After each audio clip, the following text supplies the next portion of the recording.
Olá! Sejam bem-vindos à nossa conversa de hoje. Vamos mergulhar um pouco nas ideias de Erich Fromm sobre o amor? É um tema fascinante, baseado no clássico dele A Arte de Amar, né? Naquela tradução do Milton Amado. E olha, Fromm já começa assim meio que desafiando a gente. Ele questiona essa ideia comum de que o amor é só um sentimento que acontece e que a gente encontra por acaso. Exato. Para ele, não é bem assim. Ele defende que o amor é uma arte. E como toda arte, exige conhecimento, exige esforço, sabe? E desenvolvimento pessoal, né? Ele coloca essa pergunta logo de cara: o amor é uma arte? Sim. E se for, o que a gente precisa aprender então? Onde que a gente erra? Pois é. Então, a nossa ideia aqui é explorar um pouco esse raciocínio. O que significa essa arte de amar? Por que isso seria uma resposta para a nossa própria condição humana? E, claro, como é que se pratica isso no dia a dia? Fromm começa com um diagnóstico, assim, bem direto, né? Ele diz que a maioria das pessoas encaram o problema do amor pelo lado, digamos, errado. Uhum. A preocupação principal costuma ser como eu faço para ser amado, como me tornar desejável. Ah, sim. Ter sucesso, ser bonito, ser popular, essas coisas. Exato. E não o contrário. Como eu posso desenvolver a minha capacidade de amar? Parece que a gente foca muito em ser o objeto do amor e não o sujeito que ama. É isso. E aí está um erro fundamental que ele aponta. Essa confusão entre o objeto, a pessoa a ser amada, e a faculdade, a habilidade de amar. A gente acha que amar é fácil. O difícil é achar a pessoa certa, né? Pois é, e Fromm conecta isso de uma forma bem crítica com a nossa sociedade. Ele fala da lógica de mercado entrando nas relações. Tipo um mercado de personalidades. Isso, onde cada um avalia o próprio valor de troca e busca o melhor negócio possível no outro. Como se estivesse escolhendo um produto mesmo, considerando os atributos, o que a gente pode comprar com o nosso valor. Nossa, é uma imagem forte e bem atual. Talvez até mais hoje com, sei lá, aplicativos, essa sensação de catálogo, né? Sem dúvida. E ele também aponta outra confusão muito comum. Aquela da paixão, de cair de amores. Exatamente. Confundir essa explosão inicial, essa intensidade toda, com o estado de estar em amor, de permanecer amando. E ele sugere que essa intensidade pode dizer mais sobre a nossa solidão anterior do que sobre o amor em si. É uma inversão e tanto, né? Faz a gente repensar muito essa idealização da paixão. E ele questiona, poxa, se o amor fracassa tanto, por que tão pouca gente se dedica a aprender sobre ele? É verdade. A gente estuda pra tudo, menos pra isso, parece. Ele acha que é porque a gente valoriza mais outras coisas. Sucesso, dinheiro, prestígio. Mas para Fromm, aprender a amar seria como aprender qualquer arte. Precisaria de teoria, Entender o que é, prática se esforçar pra fazer. e, o mais importante talvez, que seja uma questão de extrema preocupação, algo central na vida. Senão, a gente fica só esperando acontecer. Entendi. Então vamos pra teoria. Se há uma arte, qual a base teórica que Fromm propõe? De onde vem essa necessidade de amar? Olha, ele vai fundo. Para Fromm, a raiz de tudo está no problema básico da existência humana, a separação. Separação? Como assim? O ser humano, quando ganha consciência, se percebe separado. Separado da natureza, separado dos outros, consciente da própria solidão, da finitude, da impotência. Ah, E essa consciência da separação, segundo ele, é uma fonte enorme de ansiedade. É como uma prisão da qual a gente precisa escapar. faz sentido. A ansiedade como fruto desse isolamento fundamental. Ele até usa a história de Adão e Eva para ilustrar isso, né? Usa assim. Ele diz que a vergonha deles não era só pela nudez, mas pela consciência da separação um do outro, sem ainda ter o amor para conectar eles de novo. A separação sem amor é angustiante. Entendi. E como a gente tenta lidar com essa angústia, segundo ele? Porque a gente tenta, né? Sim, mas muitas vezes de formas que ele chama de imaturas ou incompletas. Ele fala, por exemplo, dos estados orgíacos. Tipo transes, drogas, até rituais sexuais. Isso. buscas por uma fusão intensa para esquecer a separação. Mas são soluções temporárias, né? E muitas vezes, como no caso de vícios, acabam gerando mais culpa e mais separação depois. O sexo sem amor também entraria aí, como uma união momentânea que não resolve de verdade. E qual outra forma? Uma muito comum hoje, a conformidade com o grupo. Se diluir na massa para não se sentir sozinho. Ah, o famoso fazer parte. Mas Fromm critica bastante isso. Ele diz que mesmo em democracias, existe uma pressão enorme para a gente ser igual, para seguir o rebanho. A igualdade vira a mesmice. A gente vira meio que autômatos, perdendo a individualidade que é necessária para uma conexão real. Nossa, ele é bem crítico mesmo. E o trabalho criativo, ele menciona isso também, né? Menciona como uma forma de união com o material, como o artesão com a madeira. Mas ele lamenta que, no trabalho moderno muito rotineiro, essa qualidade de união muitas vezes se perde. Tá, então essas são as saídas parciais. Qual seria a resposta completa, a solução madura para Fromm? A resposta madura é o amor. A união interpessoal que preserva a individualidade. É aqui que ele traz aquela ideia poderosa. 2 seres se tornam um e, contudo, permanecem 2. É um paradoxo, né? Unir sem apagar quem a gente é. Exatamente. Não é se perder no outro, é se encontrar com o outro, mantendo a própria integridade. E para chegar nesse amor maduro, ele redefine o próprio conceito de amor. Não é algo passivo que a gente só sente. Não mesmo. É uma atividade, um poder ativo dentro da gente. É um erguer-se em direção ao outro, standing in, não cair passivo, falling for. E o coração dessa atividade é dar. Isso soa estranho para muita gente. A gente costuma pensar em receber amor. Totalmente contraintuitivo. Mas o dar de Fromm não tem a ver com sacrifício, com perder algo. É o dar que vem do que ele chama de caráter produtivo. Dar como expressão de potência. Isso, como a maior expressão da nossa vitalidade. Dar, nesse sentido, traz alegria, enriquece, não esgota. Ele dá exemplos simples. Tipo, Na esfera material, o rico de verdade não é quem acumula mais, mas quem consegue dar mais. O avarento é pobre, nesse sentido psicológico. interessante. Mas o mais importante é o dar na esfera humana. Dar daquilo que está vivo na gente. Nossa alegria, nosso interesse, nossa compreensão, conhecimento, humor. Até a nossa tristeza, às vezes. Dar de si mesmo, então. Exato. E quando a gente dá isso, a gente não se esvazia. Pelo contrário, a gente ativa a nossa própria vida. E o mais legal é que esse dar genuíno tende a despertar algo no outro, a gerar uma resposta. Lembro de uma citação que ele usa, acho que de Marx. Algo como: se você ama sem despertar amor em troca, seu amor é impotente. Essa mesma, o amor ativo, esse dar produtivo, tem o poder de gerar mais amor. É uma força criativa. Entendi. Mas para esse dar ser realmente amoroso, ele precisa ter alguns componentes, certo? O Fromm fala de 4 elementos. Isso. São 4 elementos essenciais que ele diz que estão interligados em toda forma de amor ativo: cuidado, responsabilidade, respeito e conhecimento. Vamos ver cada um rapidinho? Cuidado. Parece meio óbvio, mas o que ele quer dizer exatamente? Não é só sentir carinho. É a preocupação ativa pela vida e pelo crescimento do outro. É trabalhar por algo, fazer algo crescer. Ele usa o exemplo da mãe com o filho ou de alguém cuidando de uma planta. Exige ação. Certo. E responsabilidade? Não sou meio pesado, tipo uma obrigação, Fromm diferencia bem. Não é um dever imposto. É a nossa capacidade e disposição de responder às necessidades do outro, expressas ou não. Esse sentir realmente conectado ao bem-estar da outra pessoa, sabe? Como a gente se sente em relação a nós mesmos. É uma resposta voluntária. Entendi a diferença. E respeito. Esse parece chave. É fundamental. Respeito para ele vem de respicere, que significa olhar para. É a capacidade de ver a pessoa como ela realmente é, na sua individualidade única, sem filtros. Sem querer mudar a pessoa. Exatamente. E mais, é se preocupar que o outro cresça e se desenvolva por si mesmo, de acordo com a natureza dele, não para nos servir ou para ser o que a gente quer. Isso implica zero exploração. Uau! Ele é muito enfático. Respeito só existe na liberdade. O amor é filho da liberdade, nunca da dominação.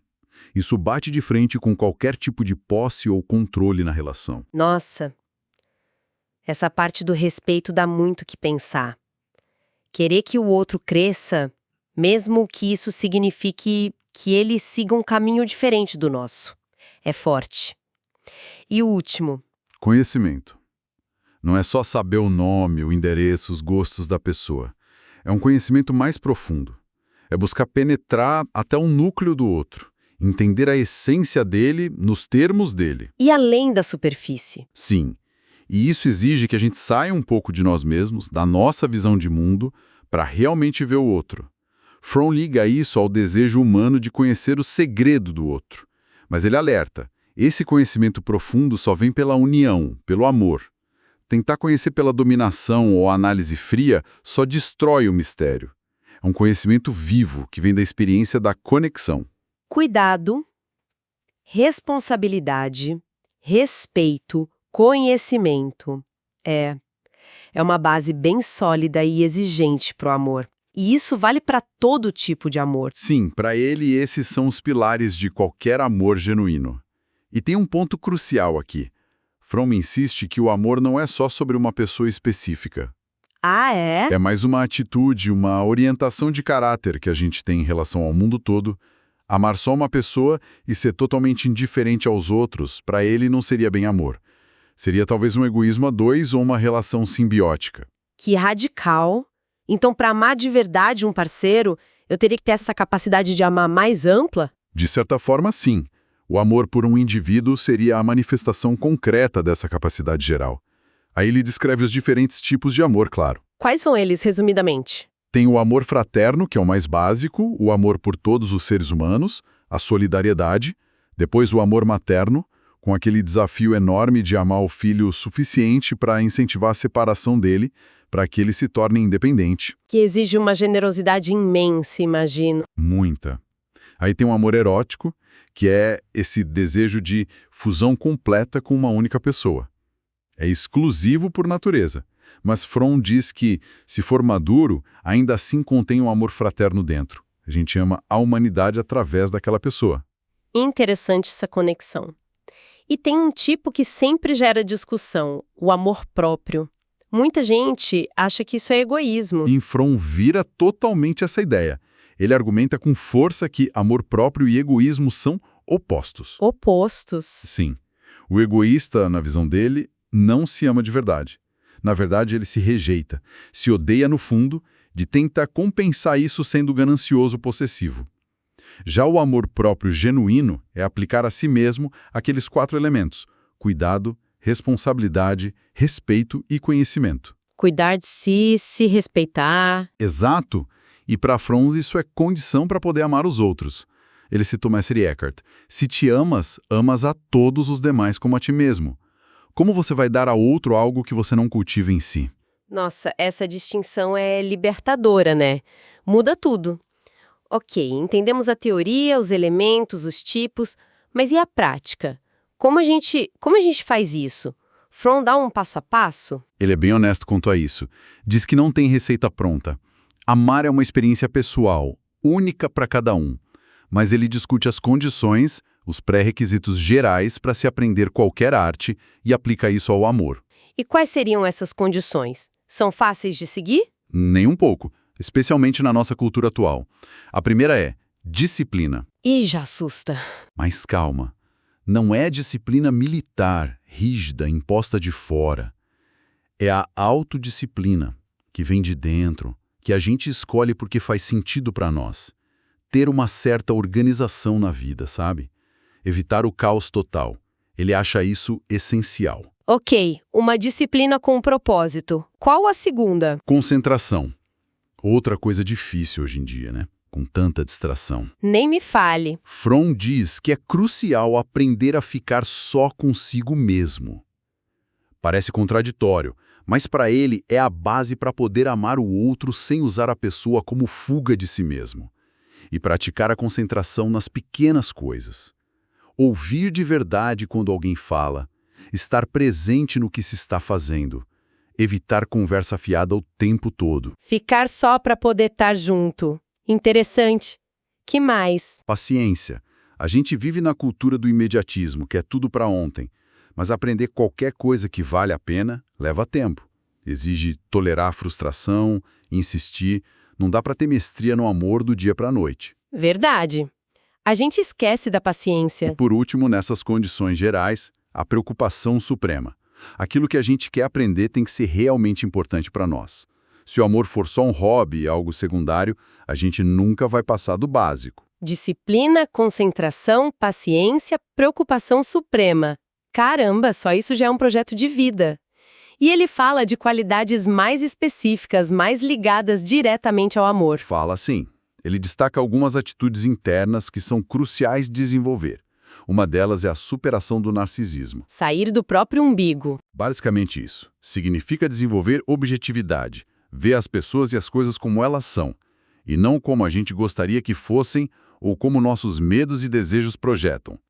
E junto com a objetividade vem a humildade. Humildade. Reconhecer que não somos o centro do universo. Sair daquela fantasia infantil de onipotência. A ferramenta para isso, para ele, é a razão, a capacidade de pensar com clareza e objetividade.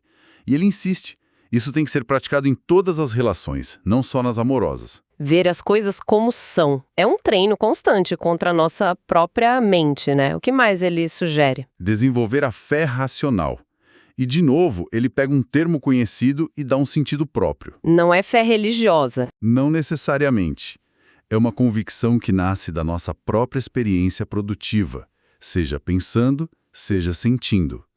É ter fé, primeiro, em si mesmo na existência de um núcleo nosso que permanece, que é capaz de fazer promessas e se manter nelas. Fé na própria capacidade de amar, de se comprometer. Isso. E também fé nas potencialidades dos outros. Acreditar que as pessoas podem crescer, mudar. Isso é a base para educar, para ajudar em vez de só manipular. E num sentido mais amplo, fé na humanidade. Ter fé nos outros.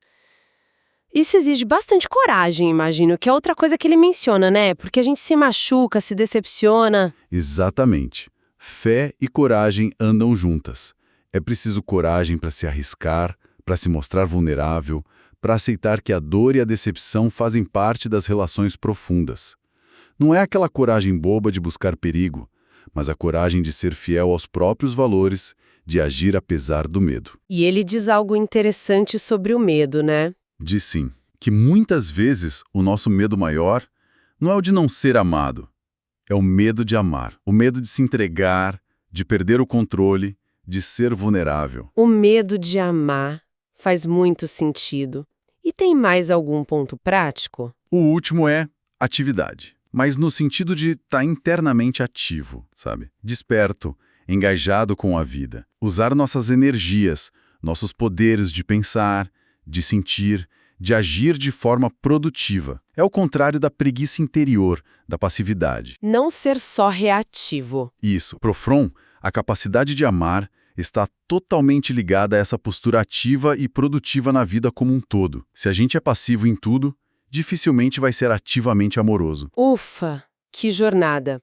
Disciplina, concentração, paciência, preocupação, objetividade, humildade, fé racional, coragem, atividade. Realmente fica muito claro porque Fromm insiste em chamar o amor de arte. Com certeza. Não é mesmo algo que simplesmente acontece, é uma construção, né? Um trabalho constante que envolve a pessoa inteira. É isso aí, a grande mensagem é essa. Amor não é sorte, não é mágica. É uma prática ativa, uma arte que a gente aprende e cultiva com esforço, com consciência e que, ao mesmo tempo, reflete e exige o nosso crescimento como seres humanos. E pensando nisso tudo, Fromm escreveu isso há bastante tempo, né? Criticando uma sociedade que ele já via como muito focada no ter, no mercado, no conformismo. Como será que isso se aplica hoje? Pois é, essa é a grande questão, né? Hoje talvez a gente fale mais de individualidade, mas as relações parecem às vezes ainda mais, sei lá, líquidas, descartáveis. Exato. Então a pergunta que fica é, como praticar essa arte de amar hoje? O próprio Fromm admitia que a sociedade pode ajudar ou atrapalhar.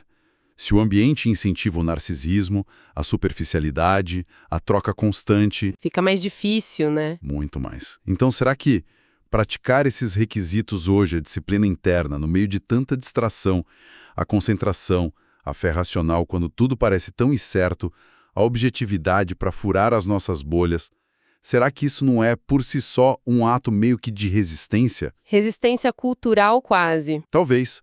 Talvez a prática do amor, do jeito que Freud descreve, comece justamente nesses pequenos atos diários. Na presença autêntica, no cuidado real com o outro, no respeito pela pessoa como ela é, mesmo que isso vá contra a lógica dominante do utilitarismo e do descarte nas relações. Uma pergunta e tanto para a gente continuar refletindo sobre essas ideias tão desafiadoras do Erich Fromm e sobre essa arte tão complexa, mas talvez tão essencial, que é a arte de amar. Bem-vindos a esta nossa exploração de hoje. É focada num tema que, nossa, mexe com todo mundo, né? Mas que talvez a gente entenda bem menos do que imagina: o amor. É verdade. Um tema universal. Pois é. E hoje a gente vai mergulhar fundo nas ideias de Erich Fromm, um pensador que olhou para o amor de um jeito bem diferente. Especialmente naquele livro clássico dele, A Arte de Amar. Um livro fundamental, sem dúvida. Para essa nossa conversa, a gente usou trechos de análise sobre a obra do Fromm e, claro, partes do próprio livro. A ideia aqui é tentar, assim, sacar a essência do pensamento dele, sabe? Entender o amor não como sorte, né? Ou algo que simplesmente acontece. Exato, mas como uma verdadeira arte.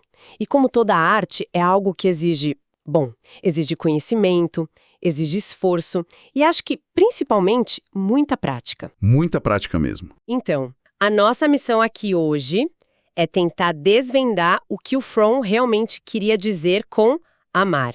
Porque parece tão difícil hoje em dia, né? Uma pergunta que muita gente se faz. E quais seriam os ingredientes essenciais para cultivar essa tal arte? O Fromm já começa, assim, jogando uma pergunta na nossa cara, né? Já começa provocando. Total. Afinal, o amor é uma arte que pede aprendizado, dedicação, ou é só uma sensação gostosa que a gente, sei lá, tropeça nela por acaso? Uma questão central para ele. Ok, então vamos mergulhar nisso para tentar entender melhor. Para começar a entender o Fromm, acho que a gente precisa sacar uma coisa, né? Para ele, o amor não é só um sentimento bonitinho. De forma alguma. É uma resposta. Há um problema muito fundamental da nossa existência. Aquela sensação de estarmos separados, sabe? Separados da natureza, separados uns dos outros. Essa consciência da separação. Isso. Essa consciência da nossa separação, ela cria uma angústia, assim, bem profunda. Quase um pano de fundo da vida humana, né? Exatamente. O Fromm argumenta, sabe, que a necessidade mais básica do ser humano é justamente superar essa separatividade, essa solidão essencial, e encontrar alguma forma de união, de conexão. Faz sentido, buscar conexão. E aí ele faz um contraste bem interessante. De um lado tem o que ele chama de amor maduro, que seria essa união profunda com outra pessoa, mas, e isso é crucial, que preserva a individualidade de cada um, sabe? Mantém a integridade. União sem fusão, então. Isso, perfeito. União sem apagar quem você é. Por outro lado, ele descreve outras tentativas que ele considera meio falhas ou incompletas de fugir dessa solidão. Que tentativas seriam essas? Bom, ele menciona os estados orgíacos. Pensa assim, em transes coletivos, rituais muito intensos, ou até o uso de substâncias, né? Ah, entendi. Coisas que buscam dissolver o eu. Exato. São tentativas de fusão, mas são passageiras, sabe? Não resolvem o problema na raiz. Outra tentativa é a conformidade com o grupo. Aquela coisa de... seguir a manada para pertencer. Justamente. Se encaixar perfeitamente para sentir que pertence. Dá uma sensação de união, claro, mas é superficial. E custa caro. A perda da própria singularidade. Custa a individualidade. E ele fala até da atividade criadora. O trabalho de um artista, de um artesão, une a pessoa à sua obra. É importante, claro, mas não resolve a questão da união entre pessoas. Interessante essa distinção. E ele tem uma leitura bem particular até da história de Adão e Eva, sabia? É mesmo, conta aí. Para ele, a vergonha que eles sentem depois de comer o fruto não é pela nudez física em si. É por se darem conta da separação um do outro, da sua individualidade ali, nua e crua, sabe? Sem ainda terem aprendido a amar. Sem ter a ferramenta para superar essa separação de um jeito positivo, que seria através da conexão amorosa. Nossa, que interpretação. Muda tudo, né? Essa ideia da separação como ponto de partida é muito forte. Muito. E leva a gente direto para o coração do argumento do Fromm, né? Se o amor é a resposta mais saudável para essa condição humana, ele não pode ser algo fácil, algo acidental. De jeito nenhum. Ele bate muito na tecla. Amar é uma arte. Pensa aí. Música, medicina, engenharia, carpintaria. Qualquer arte. Qualquer arte exige o quê? Conhecimento da teoria e, mais importante ainda, exige muita, muita prática. Exato. E é fascinante ver como ele desmonta umas ideias bem comuns sobre o amor na nossa cultura. Ideias que ele considera, assim, totalmente equivocadas. Quais seriam essas ideias? Primeiro, ele critica essa obsessão que a gente tem em ser amado, sabe? Em vez de focar na nossa própria capacidade de amar. Ah, a gente se preocupa mais em receber amor do que em dar. Isso. As pessoas se matam para ser amáveis. Querem ser populares, ter sucesso, parecer atraentes, ter o corpo certo. Investem toda a energia nisso, em vez de desenvolver a habilidade interna de amar. É curioso mesmo, a gente gasta tanta energia tentando ser interessante para o outro, né? Quase como se a gente estivesse montando um personagem para vender no tal mercado do amor. Exatamente. Isso leva direto para o segundo equívoco que ele aponta, a ideia de que o problema do amor é encontrar o objeto certo, a pessoa perfeita. Aquela busca pela alma gêmea. Isso, a pessoa que vai nos amar ou que nós vamos amar. Fromm diz que isso é pensar com a lógica do mercado, da sociedade de consumo, como se as pessoas fossem mercadorias e a gente estivesse procurando a melhor troca, o melhor negócio afetivo, sabe? Nossa! A cultura do amor romântico que idealiza esse encontro mágico também contribui para isso. O foco fica todo no objeto, na outra pessoa, e não na nossa capacidade, na nossa faculdade de amar. Quase como um cardápio de parceiros onde a gente fica escolhendo características. Assustador se a gente parar para pensar. E qual seria o terceiro equívoco? O terceiro é confundir a experiência inicial, sabe? Aquela paixão avassaladora de cair de amores. O frio na barriga? Isso, confundir isso com o estado permanente de estar amando. Essa intensidade inicial, para o Fromm, muitas vezes tem mais a ver com um alívio súbito da nossa solidão anterior do que com o amor em si. Como assim? Pensa, duas pessoas que eram solitárias, de repente encontram uma na outra um porto seguro. A intensidade disso é enorme, né? Mas essa paixão, por natureza, tende a diminuir com o tempo. O estar amando, o amor como arte, é o que vem depois. E exige esforço consciente para ser mantido, cultivado. Entendi. Aquele fogo de palha inicial é ótimo, mas não sustenta a relação sozinho, é isso? Exatamente. Não sustenta a longo prazo sem trabalho. Uma das nossas fontes usa uma analogia que eu achei bem legal, sobre construir uma casa. Ah, sim. Você precisa de paciência, escolher bem o terreno, usar bons materiais, colocar tijolo sobre tijolo com cuidado, cuidar dos acabamentos. Se fizer com pressa, com material ruim, a casa fica frágil, pode até desabar, né? Perfeita analogia. Parece que o amor, pro Fromm, é essa construção cuidadosa e que nunca termina, na verdade. Nunca termina, é um processo contínuo. E nesse processo de construir o amor, tem um conceito do Fromm que eu achei particularmente poderoso. Talvez até meio contraintuitivo. Qual seria? A ideia de que amar é fundamentalmente um ato de dar e não de receber. Como assim? Dar. Sim, esse é um ponto central. E olha, precisa ser bem entendido, né? Quando Fromm fala em dar, ele não está falando de sacrifício. Não é abrir mão de algo para agradar o outro, como se fosse uma troca ou uma penitência. Ah, não é se anular pelo outro. De jeito nenhum. Essa seria uma visão empobrecida, quase masoquista, sabe? Para o Fromm, o ato de dar, no contexto do amor, é a mais alta expressão da nossa potência, da nossa vitalidade. É um sinal de que a gente está cheio, transbordando, e não vazio ou carente. Entendi. Dar como sinal de força, não de fraqueza. Exato.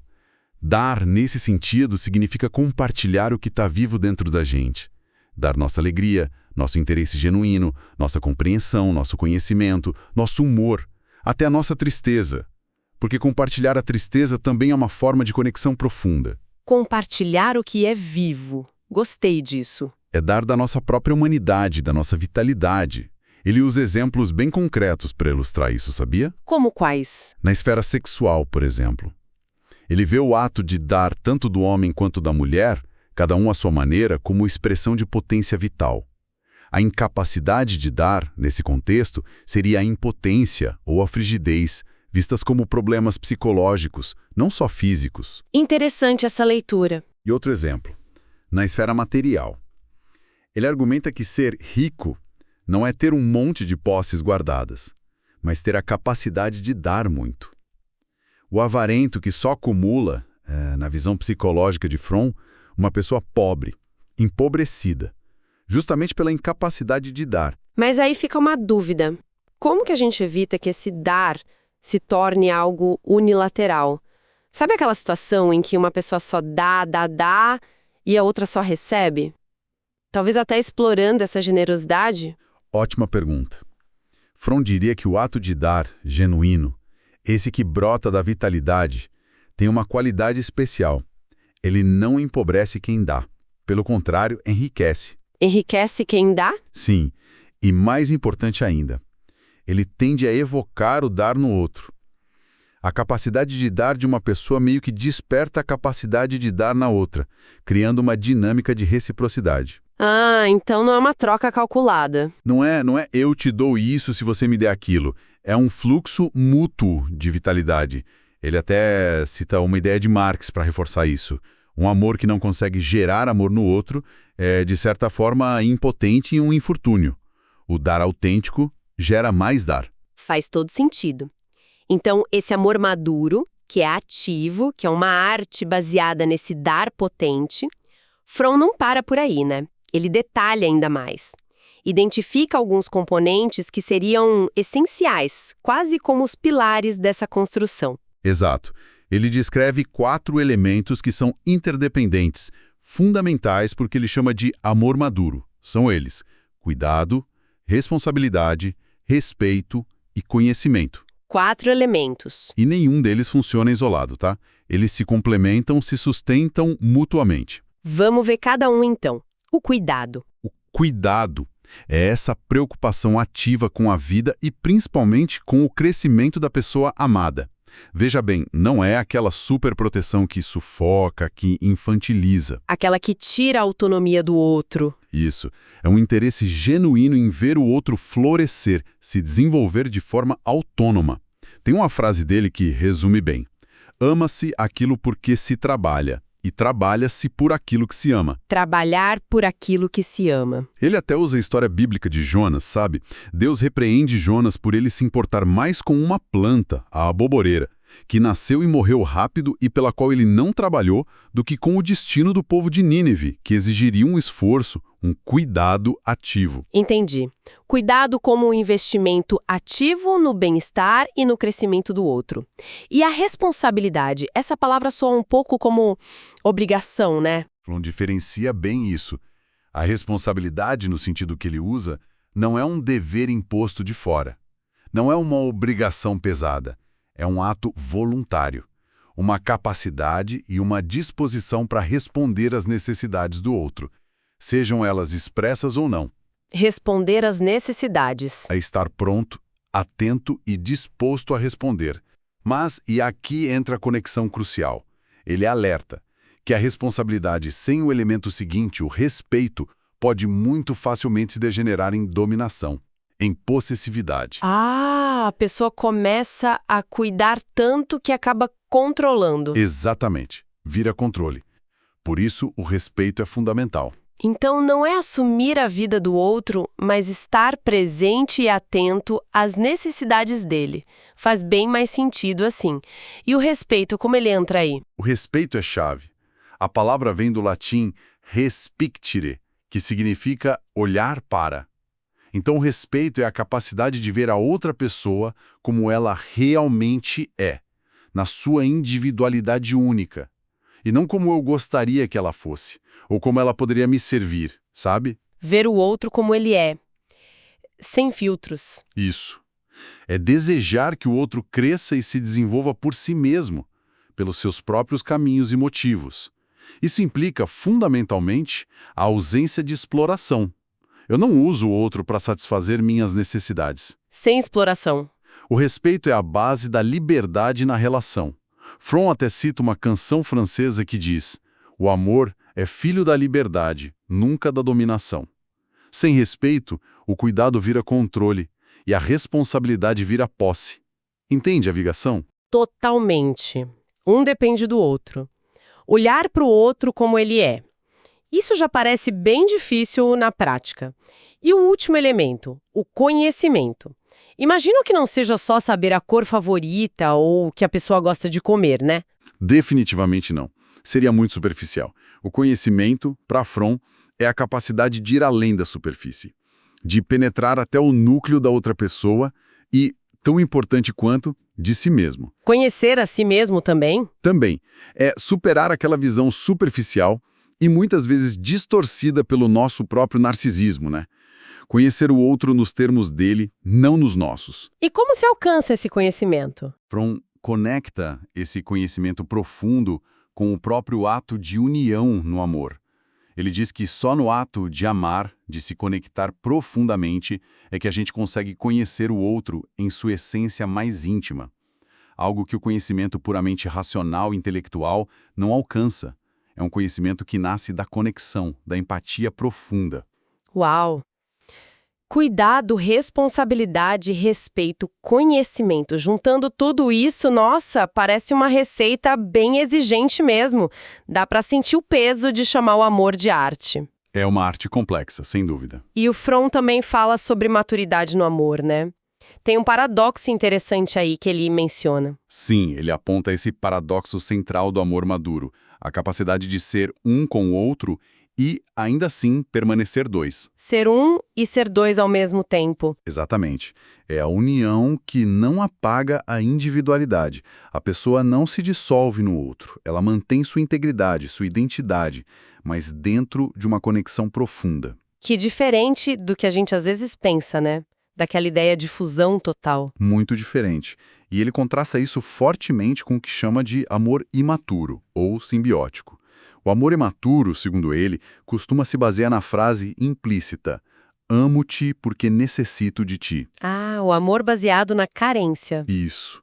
É um amor que nasce da carência, da dependência, da tentativa de preencher um vazio interno usando o outro. Já o amor maduro diria: "Necessito de ti porque te amo." Inverte a lógica. Totalmente. Aqui, a necessidade não vem da fraqueza, mas da força do vínculo que já foi criado pelo amor. É a necessidade de estar junto que brota da conexão, não do desespero inicial. Entendi a diferença. É sutil, mas fundamental. E para alcançar essa maturidade, Fromm dá muita importância ao que ele chama de amor próprio. Mas olha, atenção aqui. Ele diferencia isso radicalmente do egoísmo. Ah, sim, essa é uma confusão comum, né? Muito comum. O amor próprio saudável para ele não é vaidade, não é egocentrismo. É a afirmação da própria vida, da própria felicidade, do próprio crescimento e liberdade. É ter uma base de respeito e cuidado por si mesmo. Que é o que permite a gente amar o outro. Exatamente. Isso nos torna capazes de nos afirmarmos e, consequentemente, de dar de nós mesmos no amor pelo outro. A pessoa egoísta, na verdade, segundo Fromm, não se ama de verdade. Ela sente um vazio e tenta compensá-lo de forma voraz. Então, amor por si e amor pelos outros não são opostos. De jeito nenhum. Para ele, não são alternativos. Eles andam juntos. Você precisa se amar para poder amar o outro de forma madura. É um pré-requisito. Essa distinção entre amor próprio e egoísmo é crucial mesmo. Mas Fromm não fica só na psicologia individual, né? Ele é conhecido por conectar tudo isso com a sociedade em que a gente vive. Sim. E essa é uma parte fundamental e, eu diria, bastante crítica da análise dele. Fromm argumenta de forma muito contundente que a estrutura da sociedade ocidental moderna, especialmente a capitalista... A nossa sociedade atual, basicamente. Exato. Com sua lógica de mercado, sua cultura de consumo, o incentivo ao conformismo, sabe, pensar como todo mundo, a burocratização da vida, a rotina muitas vezes alienante do trabalho, tudo isso, ele diz, cria um ambiente que dificulta enormemente o desenvolvimento da capacidade de amar. Dificulta. Como assim? Ele diz que essa sociedade gera muita alienação. As pessoas se sentem alienadas do seu trabalho, dos produtos que consomem, de si mesmas e, claro, umas das outras. E nesse terreno meio árido, o que prolifera são formas de pseudo-amor. Pseudo-amor. Tipo o quê? Relações baseadas na troca de pacotes de personalidade, como ele chama, onde cada um busca o melhor negócio. O ideal do casamento como uma equipe que funciona bem, mas talvez sem profundidade afetiva real, sabe? Sei. Funcional, mas vazio. Pode ser. O sentimentalismo superficial que a gente vê em filmes, músicas, que substitui a experiência real do amor. E até formas de idolatria amorosa, onde se projeta no outro qualidades totalmente reais. Faz muito sentido. Num mundo que parece incentivar o tempo todo o individualismo, a competição, o consumo, como é que a gente pode cultivar algo como o amor, que parece pedir exatamente o oposto? Doação, cuidado, conexão profunda. Pois é. Como praticar essa arte, então, nesse cenário que parece tão adverso? É a pergunta de $1 milhão, né? E Fromm não oferece respostas fáceis, mágicas, mas ele aponta um caminho. Ele insiste que a prática do amor, como a de qualquer arte, exige alguns ingredientes fundamentais, que são bem difíceis de cultivar na nossa cultura atual. Quais seriam esses ingredientes para a prática? Primeiro, disciplina. Mas não a disciplina imposta de fora, tipo quartel. Uma disciplina interna, que nasce da nossa própria vontade, da nossa decisão. Ter uma rotina, ser consistente nos nossos esforços, algo que vai bem contra a cultura do faça o que der vontade agora, né? Disciplina interna já é um desafio. E grande. Segundo, concentração. A capacidade de estar verdadeiramente presente, focado, seja sozinho, seja com o outro. E vamos combinar, isso é um desafio gigantesco na nossa era da distração constante. Das notificações pipocando sem parar. Exatamente. Da mente que pula de um assunto para o outro o tempo todo, amar exige estar ali, por inteiro. Disciplina e concentração. Já são 2 desafios enormes hoje em dia. O que mais ele fala? Terceiro, paciência. Outra qualidade em baixa na nossa cultura da velocidade, do tudo para ontem, dos resultados imediatos, né? A cultura do imediatismo. Isso. A arte de amar, como qualquer arte complexa, não acontece da noite para o dia. Exige tempo, tolera imperfeições, aceita que o crescimento é lento, é gradual. É preciso ter paciência consigo mesmo e com o outro. Paciência. Algo raro. E por último, ele diz que dominar a arte de amar precisa ser uma questão de suprema preocupação. Suprema preocupação. O que isso quer dizer? Quer dizer que tem que ser uma prioridade máxima na vida. Não algo que a gente encaixa se sobrar tempo, sabe? Depois do trabalho, do sucesso, do dinheiro, do prestígio. O amor como prioridade? Sim, Fromm argumenta que se o amor não for colocado num lugar central de importância nas nossas vidas, as outras forças, a busca por status, poder, riqueza, vão acabar dominando a nossa energia. E aí o amor vira uma miragem distante. Nossa, isso é quase revolucionário. Pensar em colocar o amor como prioridade máxima acima da carreira, do sucesso financeiro, vai muito na contramão de tanta coisa que a gente aprende, né? Totalmente. E além desses 4 pilares da prática, disciplina, concentração, paciência, suprema preocupação, ele acrescenta mais 2 atitudes essenciais. Ainda tem mais? Tem. Uma é a objetividade, que é a capacidade de ver a outra pessoa e a si mesmo como realmente são, e não através das lentes distorcidas do nosso narcisismo, dos nossos desejos, dos nossos medos. É a faculdade da razão aplicada às relações humanas, sabe? Ligada à humildade de reconhecer que a nossa visão é sempre limitada. Ver as coisas como são, racionalmente. Mas, olha, não é uma fé cega ou religiosa no sentido tradicional. É uma fé racional, como ele chama. Fé racional. Como assim? Fé na nossa própria capacidade de amar e de produzir algo valioso na vida. Fé nas potencialidades do outro, mesmo quando elas não estão totalmente visíveis ou realizadas. E no sentido mais amplo, fé nas potencialidades da própria humanidade. É uma fé que se baseia na experiência real do nosso próprio crescimento e da nossa capacidade de criar e amar. Ok, bastante coisa pra gente digerir aqui.